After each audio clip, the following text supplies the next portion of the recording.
Hello दोस्तों। आज हम बात करने वाले हैं आरसीसी डिज़ाइन के एक इम्पोर्टेंट चैप्टर जो कि हमारे पास रहने वाला है प्री स्ट्रेस कंक्रीट। इससे भी हमारे पास काफ़ी क्वेश्चन पूछे जाते हैं, तो इसलिए आपको ये चैप्टर ध्यान से और लास्ट तक ज़रूर पढ़ना है। अगर वीडियो अच्छी लगे तो वीडियो को लाइक और चैनल को सब्सक्राइब करना मत भूलना। इससे पहले भी हम आरसीसी डिज़ाइन के काफ़ी इंपॉर्टेंट चैप्टर पढ़ चुके हैं, इसलिए आपको अगर उन्हें कवर करना है तो आप प्लेलिस्ट में जाके उन्हें चेक कर सकते हैं। तो चलते हैं आज के अपने टॉपिक की तरफ।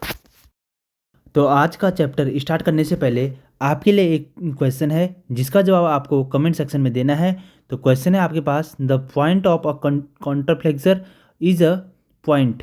तो इज अ पॉइंट कहाँ पे होता है ये? वेयर, जहाँ बेंडिंग मोमेंट चेंज अपना साइन चेंज करता है, या बेंडिंग मोमेंट जहाँ पे मैक्सिमम होता है, या बेंडिंग मोमेंट मिनिमम होता है, या शेयर फोर्स जहाँ पे जीरो होता है। तो आपका इसका जवाब कमेंट सेक्शन में देना है। तो चलते हैं आज अपने टॉपिक की तरफ। तो इसमें हम पूरी डिटेल में बात करेंगे, तो आपको हर चीज़ आपके अपने नोट्स में नोट करना है। तो हमारे पास जो है चैप्टर है प्री स्ट्रेस कंक्रीट। तो प्री स्ट्रेस कंक्रीट में हमें सबसे पहला क्वेश्चन क्या पूछा जाता है? ये पूछा जाता है कि IS code pre stress concrete के लिए आईएस कोड क्या है। तो आईएस कोड की अगर बात करें तो 1343 हमारे पास आईएस कोड जो आता है 1343। तो 143 तो आपको सबको याद है, इसमें केवल क्या होना चाहिए? 3 बीच में होना चाहिए। तो 1343 हमें याद रखना है प्री स्ट्रेस कंक्रीट के लिए। उसके बाद हमारे नेक्स्ट क्वेश्चन पूछा जाता है कि stress developed by external loading. तो प्री स्ट्रेस होता क्या है? तो प्री स्ट्रेस होता है कि हमें स्ट्रेस डेवलप करते हैं किसके कारण? जो एक्सटर्नल लोड हम देते हैं उसके कारण उसमें स्ट्रेस डेवलप किए जाते हैं। तो इसमें हम क्या क्या यूज़ करते हैं? वायर का यूज़ कर लेते हैं, बार्स का यूज़ कर लेते हैं। तो वायर का डाया जनरली हमें पूछा जाता है। तो वायर का डाया हमारे पास होता है 25 mm डाया वायर का होता है। अगर बार की बात की जाए तो बार में हमारे पास 10 mm, 12 mm, 16 mm और 20 mm के डाया की रहते हैं, तो उन्हें हम क्या कहते हैं? बार्स कहते हैं। तो इनका प्रयोग किया जाता है। उसके बाद हमें पूछा जाता है नेक्स्ट क्वेश्चन कि हमारे पास जो कंक्रीट और स्टील होती है उनकी स्ट्रेंथ कैसी होती है। तो ये वाला क्वेश्चन भी पूछा जाता है। तो इसलिए जो कंक्रीट और स्टील होती है हमारे पास वो हमारे हमेशा क्या होती है? हाई स्ट्रेंथ वाली यूज की जाती है। उसके बाद नेक्स्ट हमें पूछा जाता है कि loss of strain in steel. Steel में कितना लॉस होता है? Strain in steel. तो लॉस जो स्ट्रेन स्टील में होता है वो कितना स्ट्रेन की वैल्यू कितनी होती है? तो इसकी वैल्यू हम कैसे निकाल सकते हैं? ये हमारे होता है 0.000 इंटू 0008 इंटू 2 × 10⁵ हो जाता है, जिससे हमारे कितने निकल जाता है? 160 न्यूटन पर एम स्क्वायर निकल जाता है। उसके बाद हम नेक्स्ट हमें क्वेश्चन पूछा जाता है कि long term strain in concrete. Strain कितनी होती है कंक्रीट में? तो इस स्ट्रेन की वैल्यू तो 0.00008 हो जाती है। उसके बाद नेक्स्ट हमारे पास पूछा जाता है कि टाइप ऑफ प्री स्ट्रेसिंग। तो प्री स्ट्रेसिंग के टाइप पूछे जाते हैं। तो प्री स्ट्रेसिंग के अगर टाइप की बात की तो प्री स्ट्रेस के टाइप कितने होते हैं? तो हमारे पास दो तरह के स्ट्रेसिंग होते हैं। कौन कौन से होते हैं? फर्स्ट हो गया प्री टेंशनिंग, सेकंड हो गया पोस्ट टेंशनिंग। तो अब प्री टेंशनिंग की बात करते हैं। तो प्री टेंशनिंग में क्या होता है? जो स्ट्रेस ट्रांसफ़र होते हैं वो किसके कारण होते हैं? बेंडिंग के कारण होते हैं। ये भी हमें याद रखना है। ठीक है, किसके बीच? बिटवीन स्टील एंड कंक्रीट के बीच। नेक्स्ट क्वेश्चन में पूछा जाता है कि इसमें लॉस, ठीक है, स्ट्रेंथ लॉस जो होता है 28 दिन के बाद स्ट्रेंथ लॉस होती है। और लॉस कैसे होते हैं? इसमें हाई लॉस होते हैं। किसकी बात कर रहे हैं? प्री टेंशनिंग की बात कर रहे हैं। यूज़ इसका कहाँ होता है? यूज़ भी अगर पूछा जाए तो मास प्रोडक्शन में इसका यूज़ होता है। जैसे कि हमारे पास हो गया रेलवे स्लीपर के फॉर्मेशन हम कर रहे हैं तो उसमें हमारा इसका प्रयोग किया जाता है। उसके बाद पूछा जाता है कि मेजर लॉसेज जो हमारे प्री टेंशनिंग होती है किसके कारण होती है? तो इलास्टिक शॉर्टनिंग ऑफ कंक्रीट, ये हमें याद रखना है। इसके बाद नेक्स्ट हमें पूछा जाता है कि इसमें कौन सा मेथड यूज़ किया जाता है? प्री टेंशनिंग के लिए कौन सा मेथड यूज़ किया जाता है? तो आपको याद रखना है होयर सिस्टम हो गया, या फिर इसे क्या कहते हैं? लॉन्ग लाइन मेथड भी कह लेते हैं। तो ये तो हमारे हो गया प्री टेंशनिंग की बात। अब हम बात करते हैं पोस्ट टेंशनिंग की। तो पोस्ट टेंशनिंग की अगर हम बात करें तो पोस्ट टेंशनिंग में क्या क्या क्वेश्चन पूछे जाते हैं? जो इसमें स्ट्रेस ट्रांसफ़र होते हैं किसके कारण होते हैं? बेयरिंग एक्शन के कारण होते हैं। नेक्स्ट हमें याद रखना है कि स्ट्रेंथ लॉसेस क्या होते हैं? जो स्ट्रेंथ होती है इसकी मोर होती है, और स्ट्रेंथ लॉसेज जो होती हैं वो हमारी लेस होती हैं। और यूज़ कहाँ होता है? बिगर स्ट्रक्चर, जो भी बड़े बड़े स्ट्रक्चर रहते हैं उनमें हमारे इसका यूज़ होता है।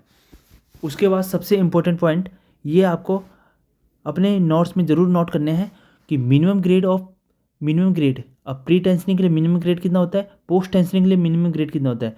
तो प्री टेंशनिंग अगर बात करें तो 40 न्यूटन पर एम स्क्वायर हो जाती है, और पोस्ट टेंशनिंग अगर बात करें 30 न्यूटन पर एम स्क्वायर हो जाती है। तो मिनिमम ग्रेड प्री टेंशनिंग के लिए 40 न्यूटन पर एम स्क्वायर, पोस्ट टेंशनिंग के लिए 30 न्यूटन पर एम स्क्वायर, ये आपको याद रखना है। उसके बाद नेक्स्ट हम बात कर लेते हैं कि मिनिमम सीमेंट कंक्रीट, जो हम मिनिमम सीमेंट कंक्रीट यूज़ करते हैं तो मिनिमम इसकी वैल्यू कितनी होनी चाहिए, 300 से 360 kg पर एम क्यूब होनी चाहिए कि मिनिमम सीमेंट कंक्रीट की वैल्यू होगी। अगर मैक्सिमम की बात करते हैं तो मैक्सिमम कितना होना चाहिए, 530 kg पर एम क्यूब होनी चाहिए। इसके अलावा हमें और क्या याद रखना है कि अब एक क्वेश्चन ये पूछा जाता है कि मैक्सिमम सीमेंट कंक्रीट क्यों अज्यूम की जाती है। तो मैक्सिमम सीमेंट कंक्रीट अगर बात करें कि हम अगर प्रिवेंट करने के लिए, किसे प्रिवेंट करने के लिए, श्रिंकेज को प्रिवेंट करने के लिए, अगर हम 530 kg पर एम क्यूब से ज़्यादा सीमेंट देंगे तो हमारे पास क्या होंगे, श्रिंकेज की वैल्यू ज़्यादा हो जाएगी। इसलिए श्रिंकेज को रोकने के लिए हमारे पास क्या होता है, इसकी वैल्यू मैक्सिमम कितनी तक रख सकते हैं, 530 kg पर एम क्यूब तक रखा जाता है। नेक्स्ट आगे चलते हैं। अब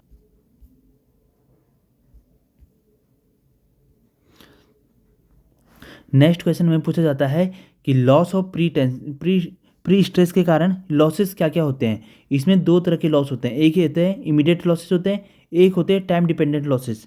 अगर इमीडिएट लॉसेस की बात करते हैं तो हमारे पास कौन कौन से होते हैं, इलास्टिक शॉर्टनिंग की वजह से, दूसरा होता है ड्यू टू एंकरेज स्लिप की वजह से, और नंबर 3 होता है फ्रैक्शन की वजह से। और जो हमारे होते हैं टाइम डिपेंडेंट, जो होते हैं टाइम डिपेंडेंट कौन से हो गए, जैसे हमारे क्रीप हो गया, श्रिंकेज हो गया और रिलैक्सेशन हो गया। तो हमें ये याद रखने, इमीडिएट हो गया, टाइम डिपेंडेंट हो गया। टाइम डिपेंडेंट में कौन सा हो गया, क्रीप हो गया, श्रिंकेज हो गया, रिलैक्सेशन हो गया। इमीडिएट के लिए इमीडिएट में कौन सा हो गया, इलास्टिक शॉर्टनिंग ऑफ कंक्रीट हो गया, एंकरेज स्लिप हो गया, फ्रैक्शन हो गया। ये हमें याद रखना है। इसके बाद नेक्स्ट हम बात कर लेते हैं कि various losses of pre stress, जो प्री स्ट्रेस में क्या क्या लॉसेज होते हैं उसके बारे में हम बात कर लेते हैं। अगर हम लॉसेज की बात करते हैं तो जो लॉसेज होते हैं प्री टेंशन और पोस्ट टेंशनिंग में, प्री टेंशनिंग में कितने होते हैं, 20% तक लॉस होते हैं, और पोस्ट टेंशनिंग में 25%। और प्री टेंशनिंग में किसकी वजह से होता है, प्री टेंशनिंग में हो गया इलास्टिक शॉर्टनिंग की वजह से। सबसे ज़्यादा लॉस किसकी वजह से होता है, इलास्टिक शॉर्टनिंग की वजह से, ये आपको याद रखना है। इसके बाद होता है क्रीप ऑफ कंक्रीट, किसकी वजह से होता है, क्रीप ऑफ कंक्रीट की वजह से, कितना होता है, 2 से 3%। इसके बाद होता है shrinkage of concrete, shrinkage of concrete की वजह से भी होता है। तो इसमें इसकी वैल्यू कितनी होती है, प्री टेंशनिंग में 3 × 10⁻⁴ हो जाती है। और इसके बाद हमें चौथा याद रखना है रिलैक्सेशन की वजह से, रिलैक्सेशन की वजह से कितनी होती है, 3 to 5% हो जाती है। उसके बाद हम बात कर लेते हैं पोस्ट टेंशनिंग की। तो पोस्ट टेंशनिंग में किस वजह से होता है, एक तो हो गया इलास्टिक शॉर्टनिंग ऑफ कंक्रीट, ये भी हमारा सेम है। एक हो गया लॉसेज ऑफ फ्रैक्शन की वजह से होता है। इसके बाद नेक्स्ट हम बात कर लेते हैं loss due to anchorage slip के कारण होती है लॉस। इसके बाद हमारे होते हैं ड्यू टू द क्रीप के कारण भी होते हैं, ड्यू टू द श्रिंकेज के कारण भी होते हैं, और ड्यू टू रिलैक्सेशन के कारण भी होते हैं। ठीक है, तो इसमें जो डिफरेंस हमारा, अगर श्रिंकेज ऑफ कंक्रीट, इसमें भी श्रिंकेज ऑफ कंक्रीट है, इसमें भी shrinkage of loss due to shrinkage की वजह से होता है, लेकिन इसमें 3 × 10⁴ निकाल देते हैं किसमें, प्री स्ट्रेस में। जबकि पोस्ट टेंशन में हमारे पास इसकी वैल्यू कितनी हो जाती है, ये जो हमारे निकालते हैं 2 × 10⁻⁴ अपॉन log 10 t+2 हो जाता है। ठीक है, तो ये थी हमारी कंप्लीट थ्योरी। इसके बाद हम बात कर लेते हैं जो इसमें प्रीवियस ईयर क्वेश्चन पूछे गए हैं, तो चेक कर लेते हैं कैसे कैसे क्वेश्चन इसमें पूछे जाते हैं। तो चलते हैं क्वेश्चनों की तरफ। तो अब क्वेश्चनों की बात करते हैं। तो क्वेश्चन हमें ऐसे पूछे जाते हैं कि एक क्वेश्चन ये आया था हमारे पास कि in pre stress member it advise to use. तो प्री स्ट्रेस कंक्रीट को जो हम मेंबर को जो यूज़ करते हैं, कैसे यूज किया जाता है, लो स्ट्रेंथ गलत हो जाएगा, high strength concrete and low strength steel गलत हो जाएगा, लो स्ट्रेंथ कंक्रीट गलत हो जाएगा, high strength steel and high strength concrete. तो ऑप्शन नंबर डी इसका सही आंसर हो जाएगा। तो ऑप्शन नंबर डी सही आंसर होगा। नेक्स्ट क्वेश्चन देख लेते हैं।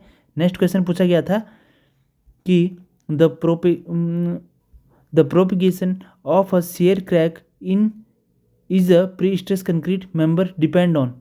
प्री स्ट्रेस कंक्रीट अवयव में जो होते हैं अपरूपण दरार जो आते हैं उनका प्रसरण किस पे आधारित होता है, टेंसाइल रेनफोर्समेंट पे, या कंप्रेशन रेनफोर्समेंट है, या शेयर रेनफोर्समेंट पे, ये फिर हमारे हो गया shape of cross section of P. तो इसका आंसर कौन सा हो जाएगा, कंप्रेशन रेनफोर्समेंट की वजह से जो आते हैं शेयर क्रैक आते हैं। तो ऑप्शन नंबर बी इसका सही आंसर हो जाएगा। नेक्स्ट क्वेश्चन देख लेते हैं। नेक्स्ट क्वेश्चन पूछा गया था in pre stress concrete member it is advise to use. किसे यूज़ करने की बात हो रही है कि लो स्ट्रेंथ कंक्रीट यूज़ करते हैं या high strength concrete, high strength concrete, high steel. तो ऑप्शन नंबर डी इसका भी सही आंसर हो जाएगा। नेक्स्ट क्वेश्चन देख लेते हैं। नेक्स्ट क्वेश्चन पूछा गया है हमें कि in RCC building in earthquake, यहाँ पे क्या होना है, earthquake prone zone should possess the following feature. भूकंप वाले क्षेत्रों में आरसीसी बिल्डिंग में निम्नलिखित विशेषता होनी चाहिए। कौन सी विशेषता होनी चाहिए? रिजिड बीम की, या स्ट्रॉन्ग एंड फ्लेक्सिबिलिटी कॉलम की, या स्ट्रॉन्ग थिक स्लैब की, या फाउंडेशन की। तो ये गलत हो जाएंगे। तो ऑप्शन नंबर बी हमारा सही आंसर हो जाएगा। स्ट्रॉन्ग एंड फ्लेक्सिबल कॉलम हमें चाहिए होंगे, जहाँ पे हमारा क्या होता है, भूकंप की गणना की जाती है। तो नेक्स्ट क्वेश्चन की बात करते हैं। नेक्स्ट क्वेश्चन हमारे पास आया था कि what is the purpose of reinforcement in pre stress concrete. Pre stress concrete का उद्देश्य क्या होता है? जो हम ये करते हैं कि रेनफोर्समेंट प्री स्ट्रेस कंक्रीट करते हैं, तो इसका उद्देश्य क्या है? To provide adequate bond stress, तो ये भी सही हो जाएगा। टू रजिस्ट टेंसाइल स्ट्रेस, ये भी सही हो जाएगा। To impart initial compressive stress, तो ये भी सही हो जाएगा ऑफ कंक्रीट। ठीक है, तो ऑप्शन नंबर डी इसका सही आंसर हो जाएगा। नेक्स्ट क्वेश्चन देख लेते हैं क्या आया था। नेक्स्ट क्वेश्चन हमारे पास ये आया था कि in the conventional pre stressing what happen to the diagonal tension in concrete. पारंपरिक या पूर्व प्रबलित स्थिति में ठोस में विकर्ण तनाव क्या होता है? विकर्ण तनाव क्या होता है? बढ़ जाता है या घट जाता है? तो हमेशा विकर्ण तनाव क्या हो जाता है? कम हो जाता है, तो डिक्रीजिंग हो जाएगा। ऑप्शन नंबर बी इसका सही आंसर हो जाएगा। नेक्स्ट क्वेश्चन देख लेते हैं। नेक्स्ट क्वेश्चन में पूछा गया था, according to the Whitney theory the ultimate strain of concrete is assume. Whitney theory के अनुसार जो हमारा क्या अल्टीमेट स्ट्रेन पूछा है कंक्रीट में कितनी होती है? तो इसका ऑप्शन नंबर सी सही आंसर हो जाएगा, 0.3 लिया जाता है। नेक्स्ट क्वेश्चन देख लेते हैं। नेक्स्ट क्वेश्चन क्या है कि in pre stress concrete structure, इसमें क्या होता है? Pre stress concrete structure dead load of structure is reduce, cracking of concrete is avoid, the cost of supporting structure and foundation is reduce, या फिर all of above. तो all of above इसका सही answer हो जाएगा। इसमें क्या होता है? कॉस्ट को भी मैनेज किया जाता है, क्रैकिंग में नहीं माना जाता है, dead load of structure reduce हो जाता है। ठीक है, डेड लोड स्ट्रक्चर रिड्यूस कर लेते हैं। तो ऑप्शन नंबर डी इसका सही आंसर हो जाएगा। नेक्स्ट क्वेश्चन देख लेते हैं। नेक्स्ट क्वेश्चन हमें पूछा गया था, in pre stressing member the wobble effect of is related to. Wobble effect किससे रिलेटेड है? क्रीप ऑफ कंक्रीट से, फ्रैक्शनल क्लॉसेस से, या क्रीप ऑफ स्टील से, या श्रिंकेज ऑफ कंक्रीट। तो इसका आंसर फ्रैक्शनल लॉसेस हमारा सही आंसर हो जाएगा। जो हमारा वोबन इफेक्ट है वो किससे संबंधित है? फ्रैक्शनल लॉसेस से। नेक्स्ट क्वेश्चन देख लेते हैं। नेक्स्ट क्वेश्चन जो हमारे पास आया था कि the most common method of pre stressing for mass production in the factory. तो मोस्ट मेथड कौन सा हो जाता है प्री स्ट्रेसिंग का? Long line method. Long line method, या फिर इसमें क्या कहते हैं, इस और मेथड को क्या कहा जाता है? इसे होयर मेथड, होयर प्रणाली भी कह लेते हैं, होयर मेथड भी कह लेते हैं। तो ये भी आपको याद रखना है। ऑप्शन नंबर बी सही आंसर हो जाएगा। नेक्स्ट क्वेश्चन देख लेते हैं। फिर ये हमारे क्वेश्चन हो जाते हैं स्टार्ट कॉलम, ये हमारे कॉलम के। तो कॉलम के तो हमें पता ही है कि हमारे पास न्यूनतम संख्या कितनी होनी चाहिए। तो वृत्ताकार के केस में हमारे पास 6 तो होनी चाहिए। तो ठीक है, तो ये हमारे कॉलम की स्टार्ट हो जाते हैं। तो ये हमने पढ़ लिए हैं किसके? प्री स्ट्रेस के टोटल क्वेश्चन पढ़ लिए हैं। तो यही क्वेश्चन जनरली हमारे पूछे जाते हैं। तो अगर ये वीडियो अच्छी लगी हो तो वीडियो को लाइक और चैनल को सब्सक्राइब करना मत भूलना। मिलते हैं नेक्स्ट वीडियो में। Thank you, good bye.